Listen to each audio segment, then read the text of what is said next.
మా స్వామివారి పేరు కొండలేశ్వర స్వామి. ఈ గ్రామం పేరు కొండలేశ్వరం. ఇక్కడ ప్రవహించే నది పేరు వృద్ధగౌతమి గోదావరి. ఈ గోదావరికి సముద్రుడు ఎదురొచ్చి 2 కుండలాల బహుమతిగా ఇచ్చాడు. కుండలం అనగా చూపెట్టిన పోవునగా ఇస్తే గోదావరితో సముద్రుడు నాదా నాకు బహుమతిగా ఇచ్చారు 2 కుండలాలు, మీరు నన్ను పెట్టుకోమని. నేను పెట్టుకోవడం కాదు, మనిద్దరము కలిసిన ప్రాంతం ఈ ప్రాంతము.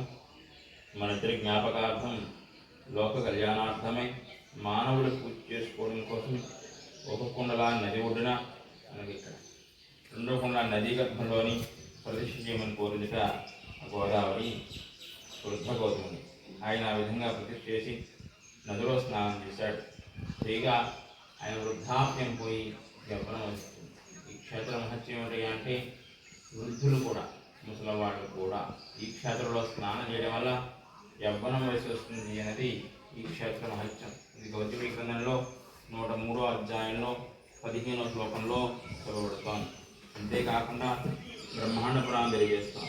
బ్రహ్మదేవుని అడిగేట నారద తండ్రి గారు, ఈ భూమండలం మీద చాలా పుణ్యక్షేత్రాలు ఉన్నాయి, నదీ తీర ప్రాంతంలో నది ఒడ్డునే ఉన్న క్షేత్రంలో చెప్పిన స్వామి దర్శనం చేసుకుని వస్తాను అడిగట్ట నారద మనిషి. బ్రహ్మదేవుడు ఈ కొండలేశ్వర చెప్తున్నాడు.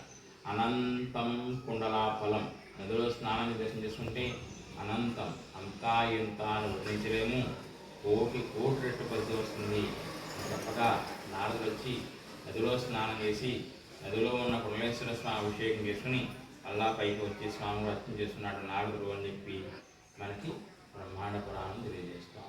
ఇవన్నీ కూడా పురాణాలు. మానవులెవ్వరూ కూడా ఈ ప్రాంతంలో సంచరించే ముందు చెప్పే విషయాలు.